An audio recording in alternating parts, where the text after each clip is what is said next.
Well, before we ask the last question on the age of humanity, for those of you who have questions in the audience, now is the time to take those questions, pass them to the end of the rows, and we're going to have some teachers come by and collect those and pick those up. So get those questions in now. And then ultimately, I guess the other two questions were fascinating and very interesting, but this one is the question that I think we have most interest in. And so what does science tell us about the age of humanity, mankind, us? Where did we come from? How long have we been here? And to start us off, Dr. Bohlin, you're going to dive in first. So. This is probably the more difficult position for me to represent. But from what I mentioned earlier, about how most theistic evolutionists truly look at Genesis, they're not looking at those first 11 chapters particularly in a historical context. So they would also then feel quite free in that historical context to not necessarily see that there is a real Adam and a real Eve. Probably wasn't a real Noah. There are all the other ancient Near Eastern cultures have their own flood stories and different names, different people, kind of similar things. There was a boat most often. So it's reflecting some of the other surrounding cultures in how the discussion is made. But when you talk about the science about where humans have come from, they will first of all obviously point to both the fossil record and to genetic data. And in terms of the fossil record, a theistic evolutionist is going to say that what we're going to expect to find are, as we go back in time, we'll see organisms, species that pretty closely resemble human beings today. And as you go further back in time, you're going to find less and less resemblance to modern Homo sapiens. That would reflect what you would expect if we are the result of a gradual process from an ape-like ancestor probably 6-7 million years ago. And so you have fossils like Australopithecus afarensis, or more commonly referred to as Lucy.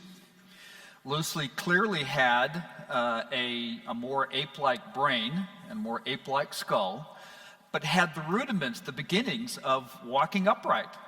And if you compared the femur, the thigh bone, and the joint in the hips, you compare humans and chimps on one side, and you put Lucy in the middle, boy, it's a transitional look. It's not human, it's not fully chimp, it's somewhere in the middle. And they will again reflect repeatedly that as you go further back beyond Australopithecus and Lucy, you will find not more human-like fossils, but if you go back further in time, you will find more ape-like fossils. And again, they would make a strong point of saying that is exactly what you would predict if humans truly evolved from an ape-like ancestor.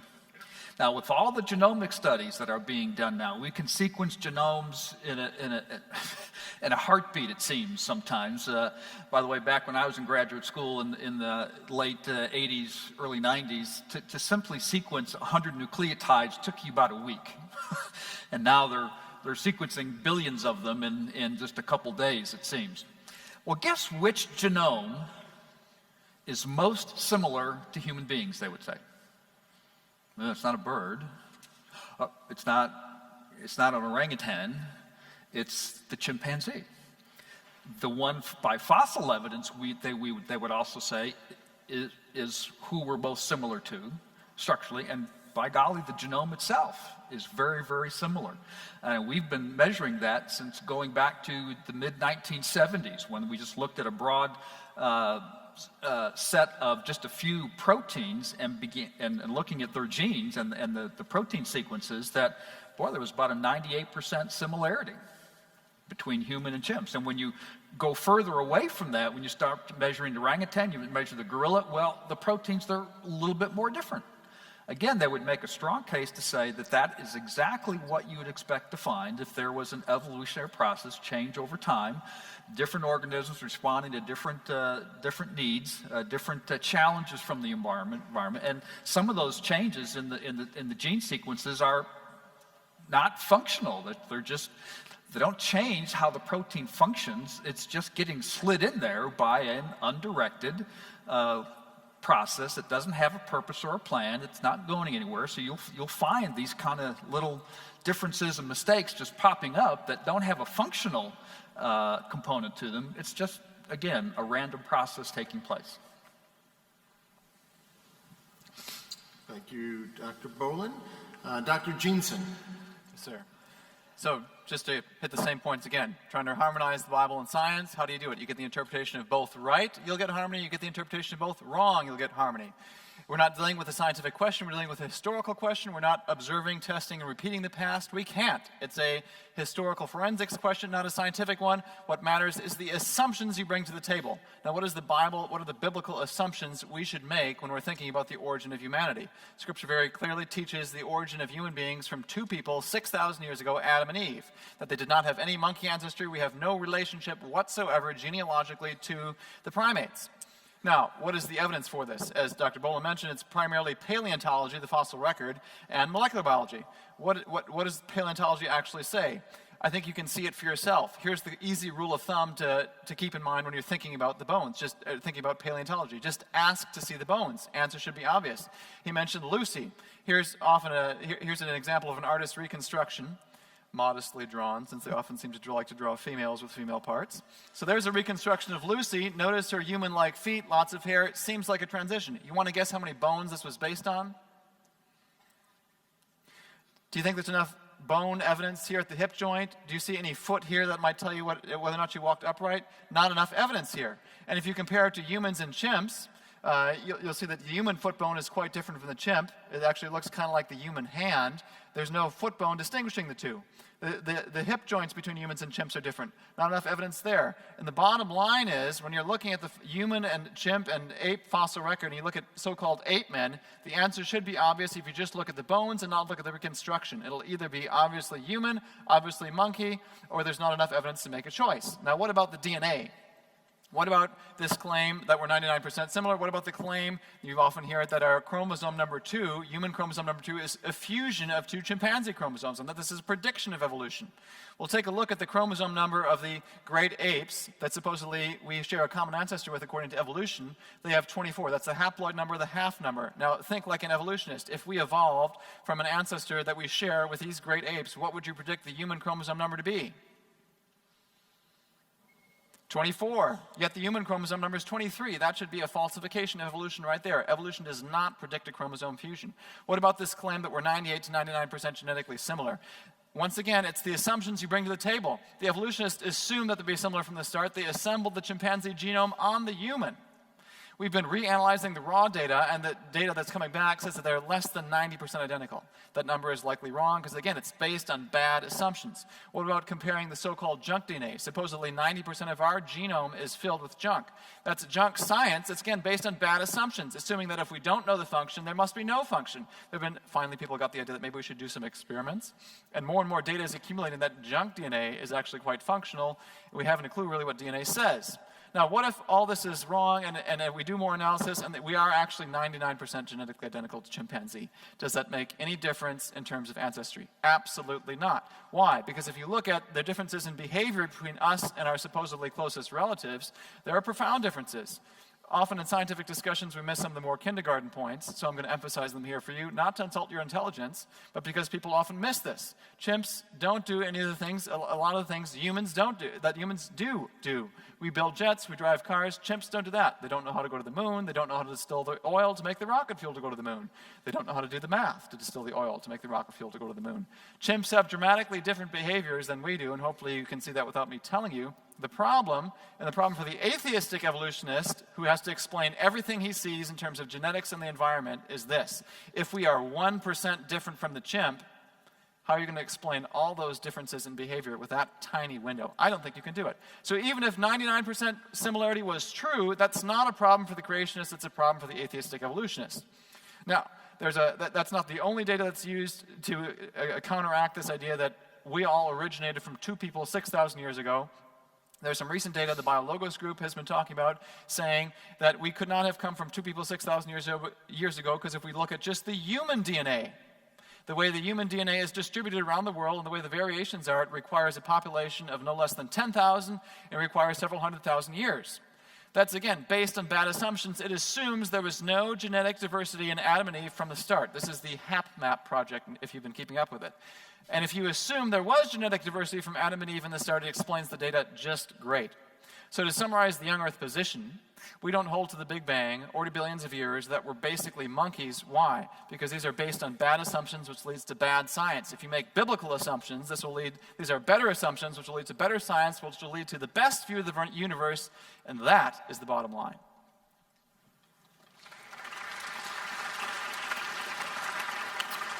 All right, thank you, Dr. Jeanson. Dr. Rana? Okay, from an old Earth creationist perspective, we would argue that Adam and Eve were real historical individuals, that they were the first human beings created through God's direct intervention, made uniquely in his image, and that all humanity emanates from these individuals. So we accept the historic view of human origins. And we would argue that there is scientific reasons to believe that this account is valid. And as Dr. Jeanson was mentioning, we would point to the Human Genome Project and a discipline called molecular anthropology, where scientists compare genetic variability, genetic diversity of people around the world. And it's interesting when they do this analysis that you actually pinpoint the origin of humanity to about 100,000 years ago. Not 2 million years ago, but 100,000 years ago, in a location, East Africa, that is close to where theologians think the Garden of Eden would have been, which is at the bottom of the Persian Gulf. That humanity goes back to a small population, and that you can, using certain genetic markers, trace the origin of humanity back to what you could argue is a single man and a single woman, referred to as mitochondrial Eve and Y-chromosomal Adam in the scientific literature. And so we would argue that this is provocative and suggests that, again, the biblical account of human origins has validity because the genetic variability looks very much like you'd expect it to look, again, if the biblical account was true.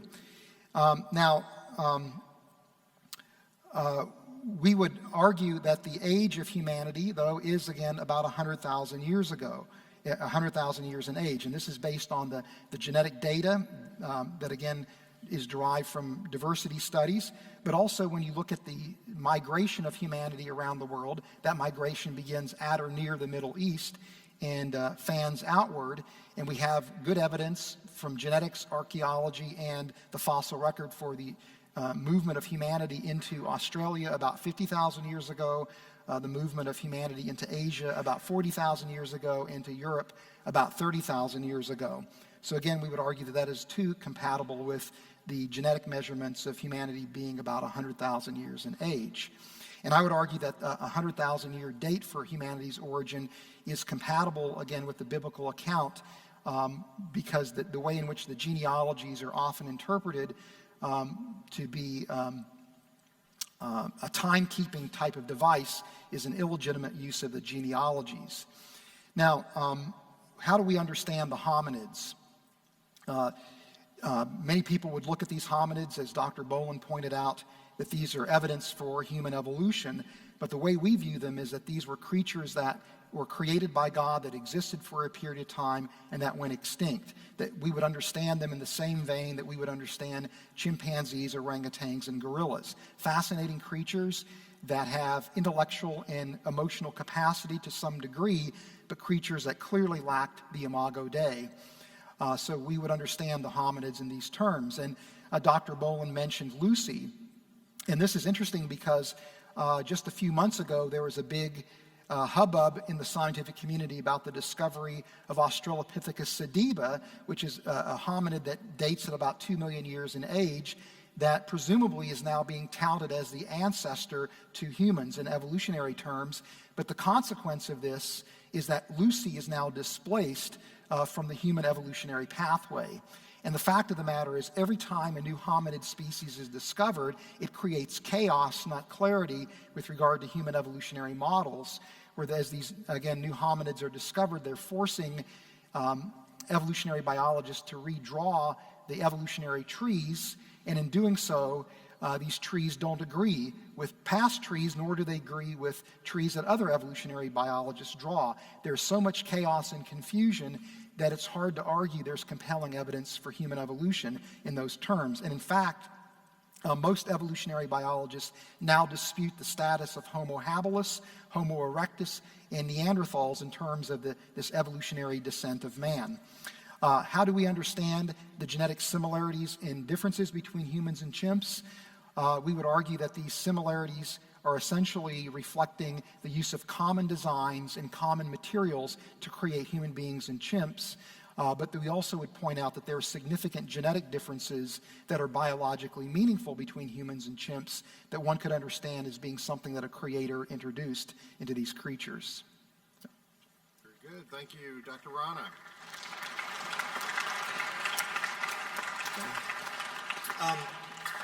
Can you give examples of junk DNA that has been found to be functional? Okay, good question. What junk DNA has been functional? So the human genome, the stuff we can actually recognize that looks like genes, which is something you're probably familiar with, is maybe 1% to 2%, including regulatory regions. So then about the remaining 95% deals stuff we really can't recognize. About 50% of the stuff we can't recognize as functional is repetitive DNA. And still in the scientific community, that's viewed largely as junk. Now, that probably has a function that we don't yet understand. Some of the intelligent design folks have said this could be a way that DNA anneals. Let me put it this way. How a one-dimensional DNA molecule goes to a three-dimensional human being is a complete black box. So to say that we don't know how DNA functions or that doesn't seem to have a function is a profound statement of ignorance, because we've not even scratched the surface in trying to figure out how DNA functions during development, and that's likely when this repetitive DNA happens. Let me throw out some other data that should cue you into just how profound our ignorance is and why it's vastly too premature to say it's junk. So we have estimated maybe about 22,000 genes. The fruit fly has about 13. We have about maybe twice as many as the fruit fly, roughly. We are not twice as complex as a fruit fly. That's a big paradox. So hopefully that should clue you in to think, okay, it's not just the genes that explain complexity. And hopefully, and the next step should be it's how those genes are used. They're really like tools. DNA is not just a blueprint, it also contains the tools. That's what genes are, the little molecular machines that help build cells, help build your body. Now, what controls how genes are used? Again, we're still basically in the Stone Age, if you want to use that term in this discussion, in terms of understanding how genes are used, when they're turned on and when they're turned off. Repetitive DNA, there's evidence accumulating, may have some function. It may be binding, it may be unannealing, that sort of thing. There's repetitive DNA that actually functions in gene regulation. There's more and more experiments accumulating. And so the list could go on and on. It's still in its infancy, again, because our ignorance is extremely profound. The process of development is even bigger black box, but it's repetitive DNA, so-called pseudogenes. So it sounds like just the name sounds like it's almost a gene. It kind of shocks me that people label this junk DNA as well. Basically what it is, it looks like a gene we can find elsewhere in the genome, but it has some mistakes in it. So they assume, well, it must have been copied, made a mistake, has no function anymore. This came out about the same time that a form of RNA regulation was discovered, in which a slight mismatch binds to another RNA and functions in gene regulation. Why people didn't put 2 and 2 together at that point, I have no idea, other than they took the wrong assumptions into the story. Pseudogenes are now known to function in gene regulation. Slight mismatches helps to turn a gene on, turns a gene off. And so the list goes on, but pseudogenes, repetitive DNA, there's a lot of stuff we're discovering that now is known to have a function, and experiments are still accumulating even as we're speaking today. A young Earth question as opposed to an older Earth question, but any of you guys can take a stab at it if you want. But how do we deal with the issue of dinosaurs and what science tells us, sort of these creatures were alive in sort of the combination of putting them together with mankind. So how do we relate those two? I'll jump first, since it is a young Earth question. So apply everything I just told you. We're not dealing with the scientific. The question of dinosaurs is another example of a historic question. Where did they come from? Where did they go? How do you explain the existence of the fossils? What about the Ark? That sort of thing. So I have a whole talk on this. So to summarize, 45 minutes, into two. You start with the biblical record, eyewitness testimony. God was there, he saw it. What did he say? He created everything that is in 6 days. Swimming and flying dinosaurs day 5, land dinosaurs day 6. They would have coexisted with man. They would have eaten plants at the beginning, just like Genesis 1 says. They would have began to kill each other after Genesis 3. Again, you can't have death, animal death before the curse. You can't have animal death before sin. Animal death is required to cover sin in the Old Testament. It just makes no sense in the Old Testament record if you have it before then. So some of these structures, predatory structures, would probably have arisen either hardwired in the beginning or degenerated from an original good creation. 2 of every kind of dinosaur, not every species of dinosaur, would have gone on the ark with Noah. They would have fit just fine. The average dinosaur size is not a brachiosaurus. The average dinosaur size is somewhere between a chicken and a pony. And again, not every species, every kind of dinosaur, probably at the level of biological classification level of family. 2 of every kind of dinosaur would have gone on the ark. 2 of every kind of dinosaur would have gone off the ark. And by the way, in terms of dinosaur size, what's the purpose of bringing 2 of every kind on the ark? To repopulate the earth after the flood. Now, why bring the big granddaddies on the ark if their purpose is reproduction? You're going to bring the young juveniles. So another reason why they would have been smaller. The capacity of the ark was 522 railroad cars. This was an enormous boat. So again, lots of room for all the creatures, including the dinosaurs. And then, after the flood, they would have coexisted with man. You read the book of Job, likely a post-flood book, talks about a creature named Behemoth, talks about a creature named Leviathan, chapters 40 and 41. Now, if you read the chapters prior to those, what is God doing? God is appealing to things Job can see. Do you understand how the mountain goat gives birth? Do you understand where snow comes from? All these natural phenomena saying, Job, you don't understand it, so why are you questioning me? And from that initial context, then God moves to Behemoth and Leviathan. Some Bible notes say Behemoth might be a hippopotamus or an elephant. Now, Behemoth has a tail like a cedar tree. Take a look at the elephant's and hippo's backside, not too long, but you'll see that they're not the size of a cedar tree. It's probably more like a sauropod dinosaur. You look at Leviathan, breathes fire. Crocodiles don't do that. It may have been something like a plesiosaur. So Job would have seen them post-flood. They died out for some reasons neither the evolutionist nor the creationist knows why they would have went extinct. Here's an explanation an evolutionist or an old earth creationist would not invoke. Mankind may have killed them off. Why did creatures go extinct today? Because humans hunt them. Or why did whales almost go extinct? Because of human business interests. So that may be one explanation why they died out. There may be still some alive today. There was enough interest of reports in Africa of some sauropod-like dinosaur that the BBC sent a team down there to investigate. So that's the brief history of dinosaurs from the young earth perspective. Can I just offer very briefly an old earth view of the dinosaurs? We would argue that dinosaurs are not mentioned in Scripture because the way we look at the Genesis 1 account and other creation accounts is that these are not exhaustive descriptions of what God did, but rather highlights of God's creative acts. And so dinosaurs are not simply just not mentioned, as are a number of scientific phenomena not mentioned in Scripture. And we would place the creation of dinosaurs on the 5th or 6th day, similar to the young earth view, but again, we're looking at day being a period of time, not 24 hours. And we would argue that dinosaurs and humans never existed, but rather dinosaurs went extinct well before humans ever appeared on the scene.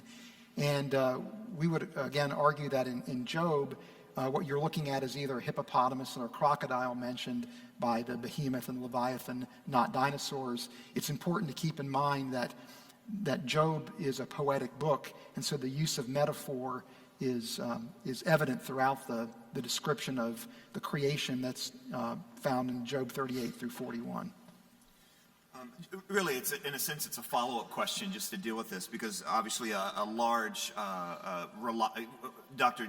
Jeanson relies largely on a global flood and gave evidence about, the earth looks like it's full of water and that sort of thing. So one of the questions was, because the flood is so central to a young earth approach, how would a theistic evolutionist and an old earther respond to that, and especially the physical evidence for the flood? Yeah, well, we would take the position that the flood was a universal event, meaning that it impacted all of humanity, but that it was a local event confined primarily to Mesopotamia. And so we would argue that, again, it was a real historic event. All of humanity was destroyed. Noah and his sons and their wives are the only ones that survived. So that's our particular view. So the flood is a critical event in human history that reflects God's judgment against uncontrolled human depravity, but that from a scientific perspective, it's just not a central part of an old earth view. And Dr. Bohlin, I assume you would say essentially the same, the same thing as a theistic evolutionist? Well, probably not. Probably not quite the same thing.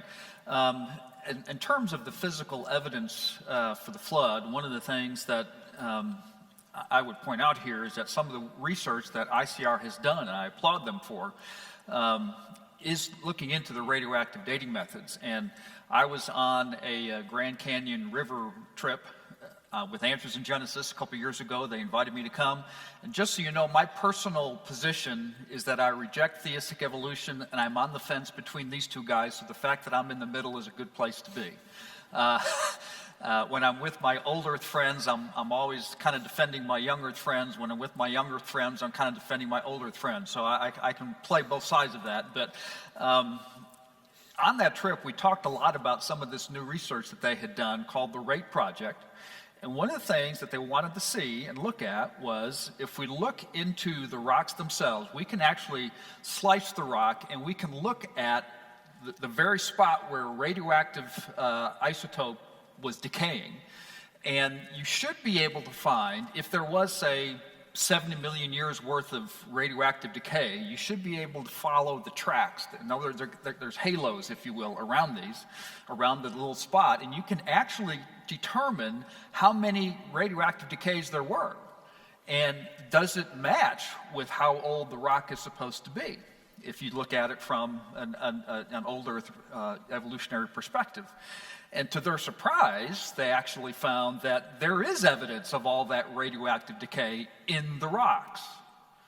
So what do you do with that? All this radioactive decay has happened. Well, the response is to say that at Creation Week and actually during the flood as well, there were dramatic increases in the radioactive decay rate.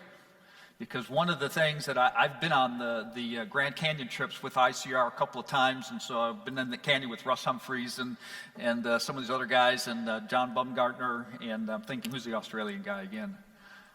Snelling. Snelling, yeah, Andrew Snelling. In fact, he was on the river trip I took a couple years ago. So you have all the evidence of the radioactive decay from supposedly millions of years. And so in order to account for it in that young Earth framework, you've got to say, well, it all happened really fast. And there is a progression in geology that the deeper you go, when you can date the rocks by radioactive dating methods, the rocks just keep getting older. So one of the problems they recognized with that rapid radioactive decay during the flood particularly is that you've got Noah and the animals being exposed to a whole lot of radioactivity. And there's a lot of heat involved, and there are some real problems with trying to harmonize that together. So there is theistic evolution would point to that kind of physical evidence to say even ICR has noticed that there's all this extra decay, and it just had to happen really fast. Dr. Rana, just very quick, we're cutting short on time, but the thing I think people are interested in is how do you explain fossils of fish in the middle of Utah from a localized flood? Well, I mean, the idea is that throughout Earth's history, you have tectonic plates and continental land masses, and so these plates are constantly moving, meaning that the continental land masses are coming together and breaking apart. And you also have sea levels that are essentially rising and falling as the temperatures of the Earth vary. And so that at certain points in time, places like Utah were literally part of the ocean floor. And so, and again, as sea levels change, as continental land masses move, the water basically drains away, or what have you, and so you're left behind with these marine fossils. Very good. Can I comment on the Rate Project real quick? Since Yes. you brought up. Okay, so I'm glad Dr. Bohlin brought up the Rate Project. So this is Radioisotopes in the Age of the Earth. That's the acronym.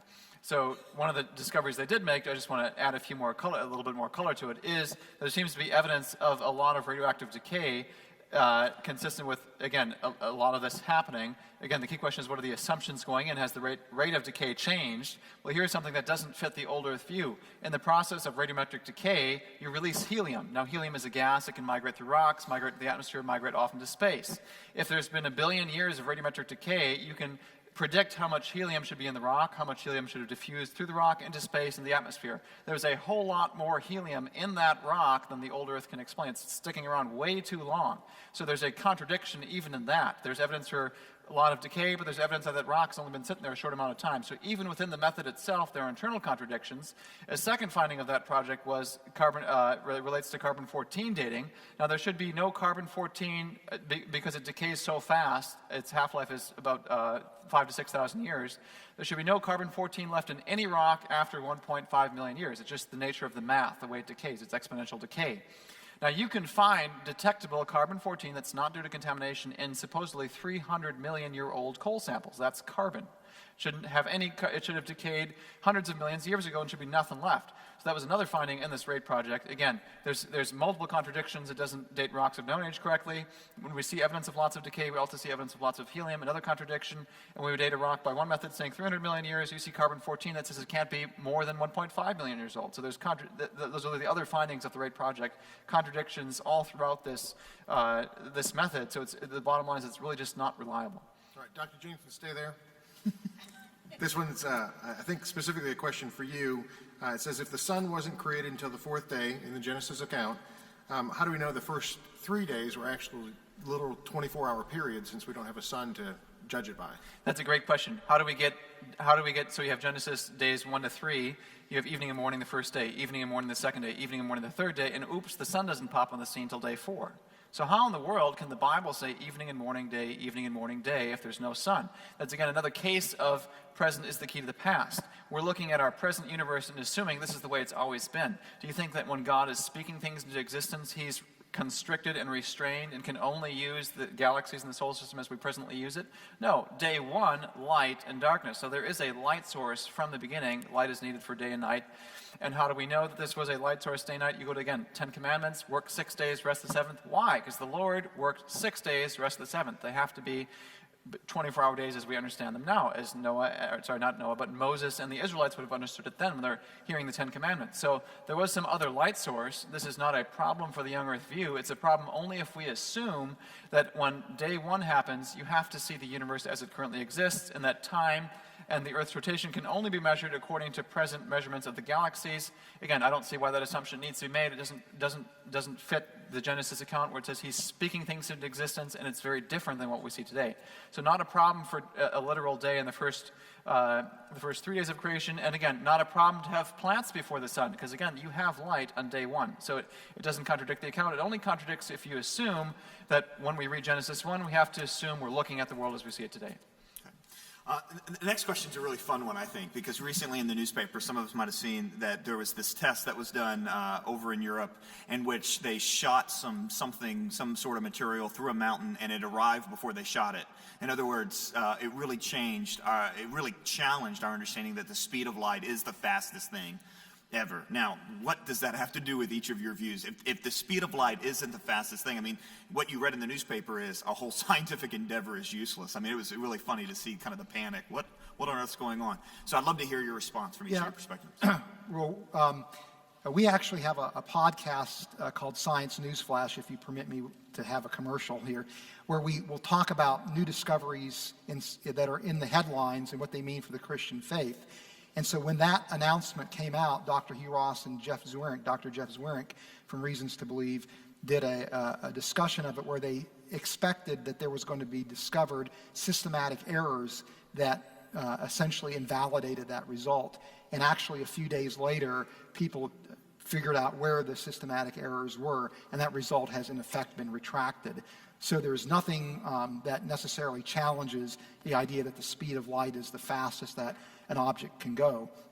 And one qualification, the speed of light is the fastest that something can go within the space-time fabric, but the space-time fabric can actually expand faster than the speed of light. There's nothing in special or general relativity that restricts that. So you can actually have the space-time fabric expanding faster, which means now if light is traveling within an expanding fabric, that can actually exceed, quote-unquote, the upper limit. Let me just use this as an opportunity not to really comment on that necessarily, but to just encourage everyone to be very careful when trying to interpret any kind of scientific discovery that is made, that's talked about in the media. It's not where you want to put your reliability sources in the press.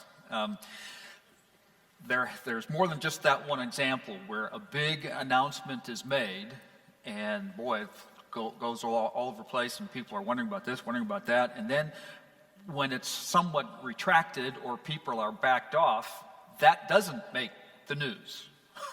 They don't talk about that. So just be really careful in how you interpret and react to what you see in the news, especially regarding science, especially if the individual that's has a press conference, and somehow later in the story it says this work is still being submitted for publication.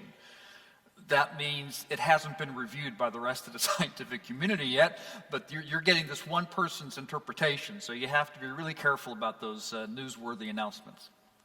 I want to just agree with Dr. Bohlin that, again, that's just one example. Another classic example is the dinosaur to bird transition. Archaeoraptor, National Geographic published this big full-color article about it, and the retraction of that supposed transitional fossil was published in the fine print months later, so you never heard about it. So I want to agree with that. That's a key thing to keep in mind.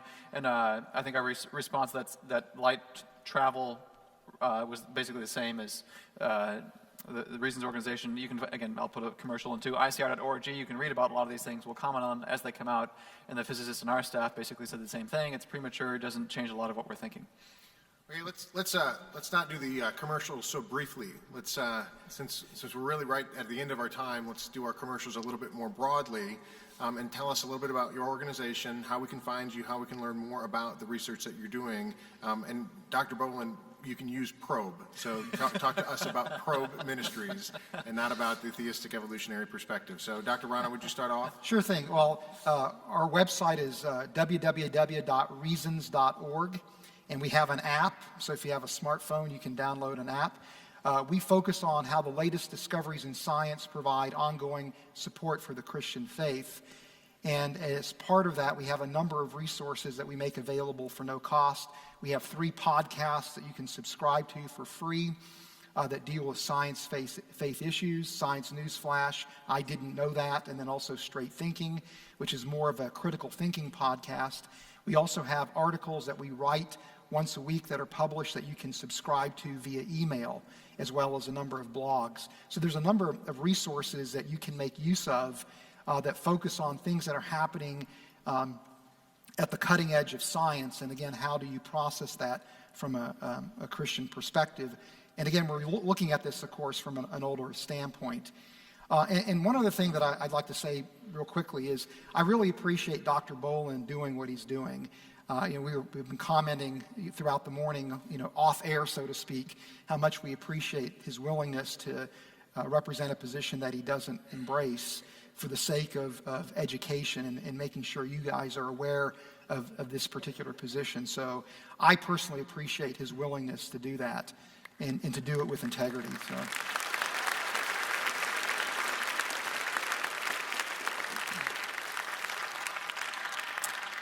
I'm very glad now to speak, but I hope I didn't do too good a job, honestly. That's been a real tension, But Probe Ministries is a several decade old ministry, started back in 1973. We are a little bit broader worldview and apologetics ministry, so we will deal with questions about the faith that come from the whole spectrum of the culture, from academia. We have various individuals on our staff who have advanced degrees in a wide variety of areas to be able to do that. And our website, probe.org, is probably our most, our biggest connection with the world, both the Christian world and the non-Christian as well. One of the most significant aspects of probe.org is something, my wife's right here and she initiated this, but it's called just Probe. Probe answers its mail, where real questions are answered by real people. And there's over 800 different answers to email now that are on the website, and it's fully searchable. So just about anything that you might run across as a question about how Christianity relates or understands or engages with the world, we've probably got something pretty close for you to get some helpful information from. Yes, all my training is in science, but we've got people with their degrees in education, some political science, some theology, some philosophy. So we really do try to cover a broad spectrum. And the only reason they call me president there now is because I've just been there longer than anybody else. So it's not that big a deal. Okay, I also want to hand it to Dr. Bohlin for doing something that I certainly did not want to do. So I don't envy his position. Also enjoyed sharing the stage with Dr. Rana. Enjoyed being up here with both of these brothers in the Lord. Institute for Creation Research has been around for since '71, and we've been so Institute for Creation Research, we actively do research. We're still doing research. You heard about the radioisotopes and the Age of the Earth project. Currently what we're doing is focusing a lot on the life sciences. I'm doing DNA studies related to the tree of life. And I mentioned some of the research my colleague is doing, Jeff Tompkins, on the human-chimp genetic similarity question. We have articles that come out daily on our website, icr.org. We have a monthly magazine, Acts and Facts, where we'll update you on our research results, update you on things in science. So our website, our magazine, it's free of charge. Subscription's free. You can get it in print, get it in email. We do communication. We're locally here in Dallas, so if you're at a church, you want a speaker from ICR, we can speak at your church, speak at your school like we did today here. So we do research, we do communication. We actually have a school that offers master's degrees, School of Biblical Apologetics. And again, our website is the main place to get all this information. As you all know, and these two gentlemen know as well, we've just scratched the surface of the issue. And our website has 40 years worth of articles. So if you're doing a paper, teacher requires you to do a paper, lots of articles you can access there for free, print off. Teachers, you can use them in class.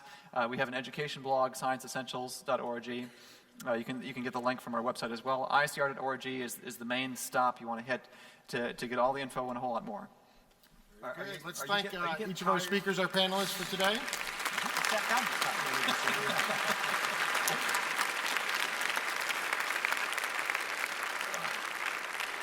We transition from the what to the so what.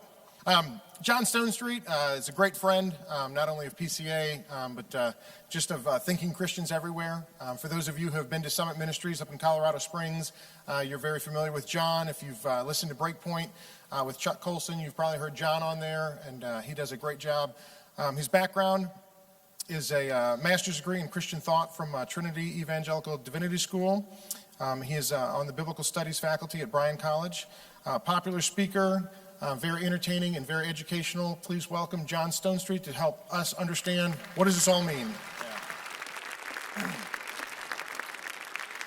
Well, thanks. It's great to be a part of that. Great job, panelists. Let's give the panelists another hand. They did a very good job. Very tough thing to sum up what you did a PhD on in 5-minute increments. I mean, that's quite a task and an unenviable one. Listen, what you believe about the beginning really matters. What you believe about the beginning really matters. I have 3 daughters, which is an awful lot of fun. My oldest daughter, Abigail, about 3 years ago, and in fact, her little sister was just 1 at the time, and my wife was putting them to bed, and my as they were walking out of the door, Abigail leaned in and saw her little sister, Anna, and said, "God will be with you tonight, Anna. God will be with you." It was really sweet, but then she turned around to my wife and said, "Mommy, I told Anna that God would be with her, and the other God will be with me." And I thought, oh no, my daughter is a polytheist. That's not good. Now, and you know what's interesting is if you ask her this question now, she understands that God is one because it's a new place to begin. Why did she think there were many gods? Well, because she was only 3 years old, and in her experience, all she knew was that you can't be in more than one place at one time. And if there is a God that's going to be with her and another God, well, that's great. You know what I mean? In other words, she did not have the understanding. What you believe about origins is extremely important. In fact, C.S. Lewis was asked, what's the most important philosophical statement of all time? He said, in the beginning, God. Because if that's true, the entire world is a different place. So what we believe about the beginnings means a lot. Now, what I want to do is really look at two angles on this issue. The first one is, how does our view of origins or the beginning impact our worldview?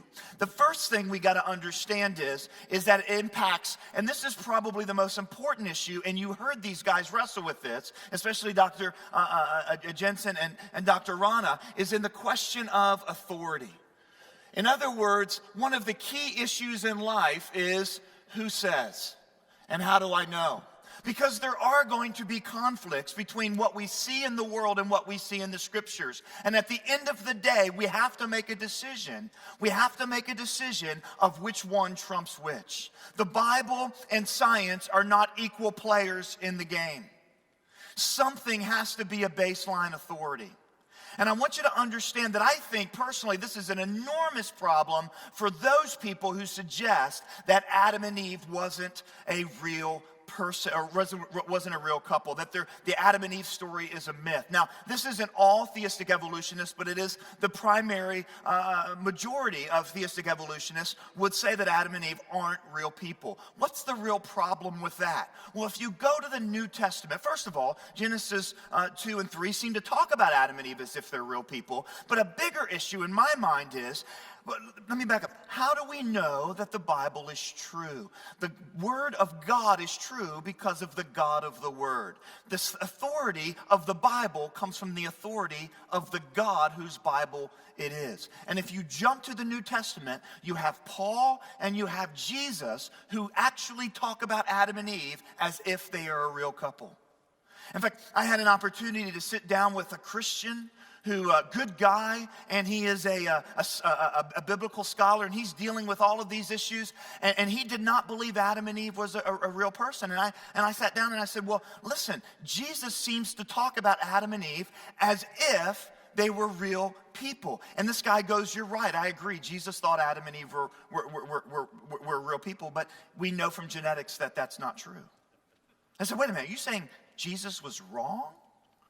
And he said, listen, I don't think he was wrong like in a sinful way, but he said he was wrong because he was just going with the knowledge of his times. He goes, we wouldn't have expected Jesus to know anything about, cosmology or redshift theory because it wasn't common in his time. I said, well, that's a good point, but the problem is Jesus never spoke about redshift theory. He actually made a statement about Adam and Eve. And that really compromises the Bible, which says that Jesus is God in flesh. Does that make sense? So this issue of authority is extremely important. I don't want to miss a point. Hold on one second.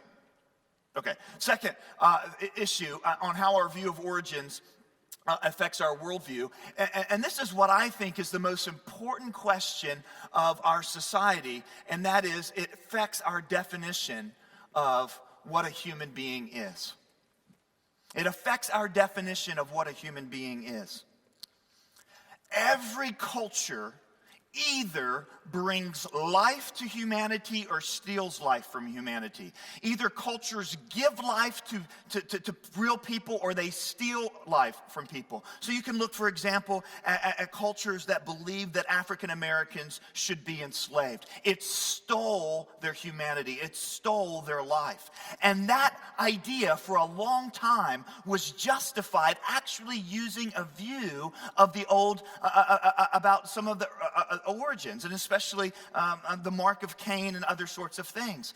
And that's what cultures do. They either steal humanity or give humanity. And what we have, especially in the 20th century, is that we saw a century in which we assumed that Adam and Eve were not made in the image of God. We assumed that humans were the product of evolution. And what you had in the 20th century was one of the most dehumanizing centuries that the world has ever seen. Especially for Jews, for women, for minorities. It was an awful place to live in the 20th century. More people died at the hands of other humans in the 20th century than all the previous centuries of the world combined. And what did it come down to? It came down to what is a human being? What gives human beings value? I travel a lot, and when I come home, a lot of times my daughters will bring me something that they've drawn. Now, I've learned that when a little kid brings you a picture that they've drawn, you never guess what it is. And the reason is because you'll be wrong and they'll be highly offended. And so I remember the first time I came home and Abigail brought me a picture and she said, Daddy, look at my picture. And so I got down on one knee and I said, Abigail, I love this picture. Tell me about it. And she goes, it's you, Daddy. I'm glad I didn't guess, because the head was this kind of oblong oval thing, and the eyes were on top of each other. I didn't have a nose at all. I had two legs coming right out of my chin, no torso, and I had two arms coming straight out of my cheeks. My mouth was sideways. One ear was really tiny. The other ear was bigger than the entire head, and I had one strand of hair right up there. I got to be honest, it wasn't a great picture. Did I love it? Yes. Why did I love it? Because she, what? Made it for me. She put the value in it. It wasn't a great picture, but you know what? It went right up on my fridge. Because she put herself into it. This is an enormous thing, and that is, if God created humans in his image, all humans have eternal and significant value. Here's the third thing. The third thing is the issue of history. And the thing we need to understand is that our view of origins affects everything else. And one of the big questions of history is this: is it going somewhere or not? And this is an enormous issue when it comes to the process of how God created the world. Is history going somewhere? The Bible does not just teach us individual facts about the world. Certainly there are clear facts that can be drawn out of the Bible, and all these guys refer to this. But the Bible itself teaches a grand narrative of human history. It teaches the story of humanity that goes from the heavens and earth to the new heavens and new earth, that goes from creation to new creation. And the Bible is meant to be understood as that thing which contextualizes all of human history. It gives us the big picture of reality. And this big picture of history will lead us into the second thing that I want to look at. But let me give you just in a nutshell the biblical picture of history. That is creation, fall, and redemption. Creation, fall, redemption, and we could also add this idea of what we might call consummation, which is when Jesus comes back and makes all things new. So here's the angle then. If this is the version of the world that the Bible gives us, then the next question is, how should our worldview impact our dealing of this issue of origins? Does that make sense? I just looked at how does origins impact our worldview. Now I'm going to look at how should our worldview impact our view of origins. Here's the first thing that we should bring to this debate, and that is humility. We should bring humility to this debate. One of the most irritating things about what you might call are the new atheist or the evangelical atheist, one of the most irritating things is that they are absolutely certain that they can't be wrong. And that's just not normal. Do you know how many times science has changed? Science has been altered. In fact, huge paradigm shifts in science. I mean, we just talked about this last example where somebody did a test where the speed of light wasn't the fastest thing, and then it was falsified. But I never heard that it was falsified. All I heard is that all the scientific process has been changed. We should have a great deal of humility. Why? Because of the second chapter of the story. We are fallen. We are fallen. You need to know this on two angles. The first angle is when you go to that university classroom and you sit down, it's one thing to believe God created the universe in an environment like this where everyone believes God created the universe. It's another thing to believe God created the universe when you are in an environment where not only everyone thinks that God did not create the universe, but if you think that, then you're an idiot. So you need to go to the table because it's going to seem certain. It's going to seem absolutely in stone. But our doctrine of the fall should make us humble. Hey, listen, the doctrine of the fall should also make us realize that not only are we not infallible in science, we're not infallible always in how we read the Bible. The Bible has been used in history to justify very bad things.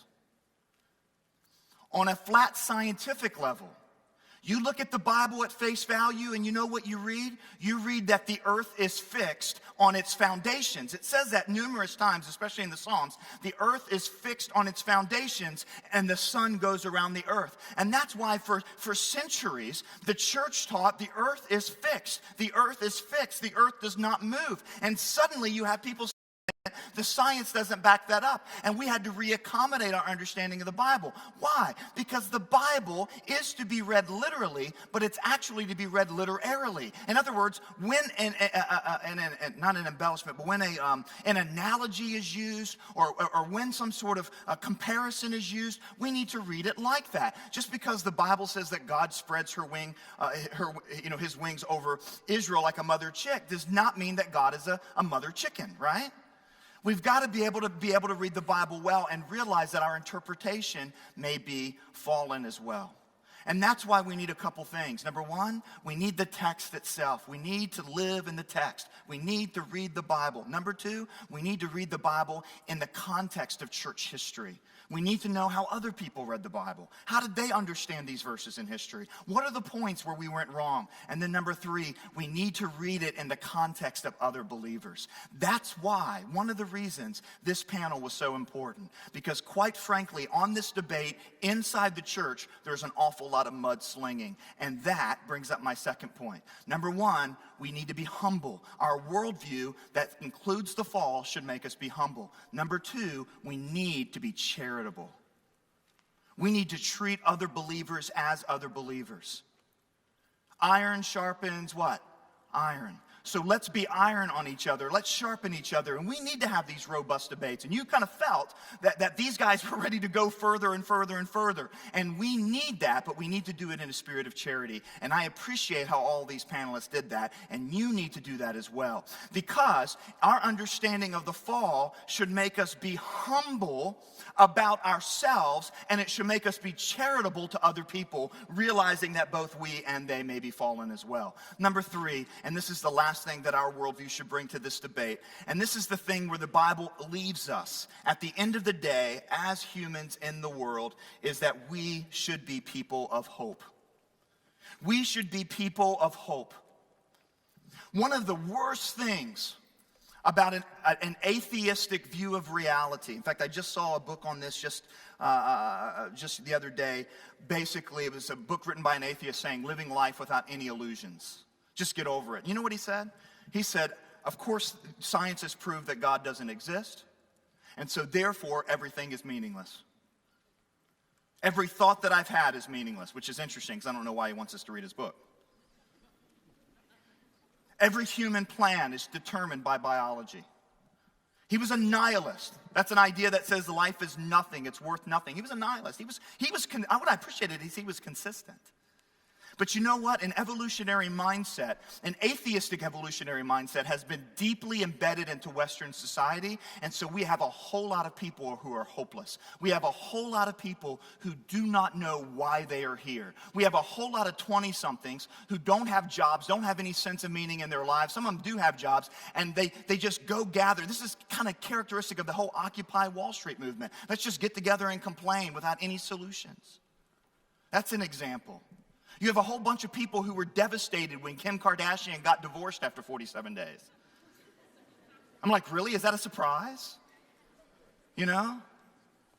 We have a whole lot of people that live to have Facebook friends. We have a whole lot of people who live for this or that or the other. They're living for things that don't matter. And what a Christian worldview brings into the world is this third chapter, that there is real hope. There is real redemption. So this conversation is enormously important inside the house. What we need to understand is, in a spirit of humility and a spirit of charity, that we, as those who understand that there's more to life than the physical, there's more to life than science, there's more to knowledge than empiricism, there's more to the world than just being human and procreating and dying, that there actually is something bigger to live for, and that there is a God who created us, became one of us so that he could bring us back to himself and bring together all of creation again. That is a message that the world desperately needs. So this debate, as we struggle with how did God do specific things, as we struggle with that, let's struggle well. But then let's use it to motivate us to bring hope to the world. Thanks.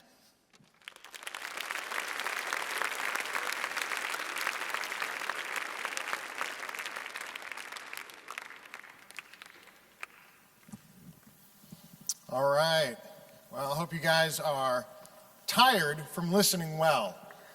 And if you're like me, it's sort of scratched the surface and you're thinking to yourself, I want to learn more, I want to know more. I wish I could go ask one of them a question. I can't wait to get on the website and find out about this. I've got a question that didn't get answered. The whole goal, and I told our three panelists this at the beginning, the whole goal is to start a conversation.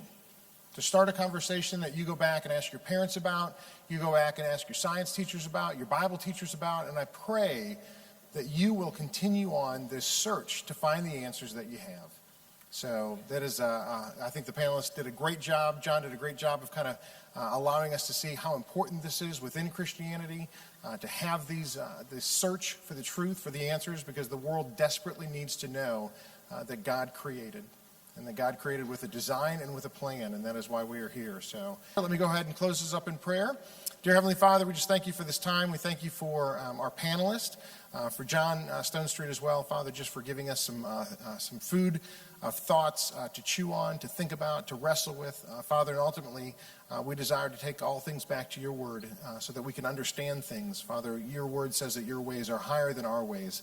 But Father, thank you so much for giving us things that we can understand and for giving us a glimpse into the great universe and the great world that you have created. And Father, the wonderful creation of mankind that you have placed here to bear your image. Father, not only do we bear your image, we bear a responsibility to live out that image for others to see. And so, Father, I just pray, Lord, that this conversation would just continue with us, Father, that we would continue to look at what science tells us, Father, and weigh that against what your word tells us. And Father, that we would be open, Father, to just continuing that search for the truth. And Father, we just thank you that as Christians we can do that and that you are not afraid of our questions. Lord, what a wonderful opportunity that is for us. Lord, help us to take what we learn, Father, and be charitable, as John said, and in humility go forward into this world. And Father, just continue to share the gospel with others around us. We love you and we thank you. In Christ's name, amen.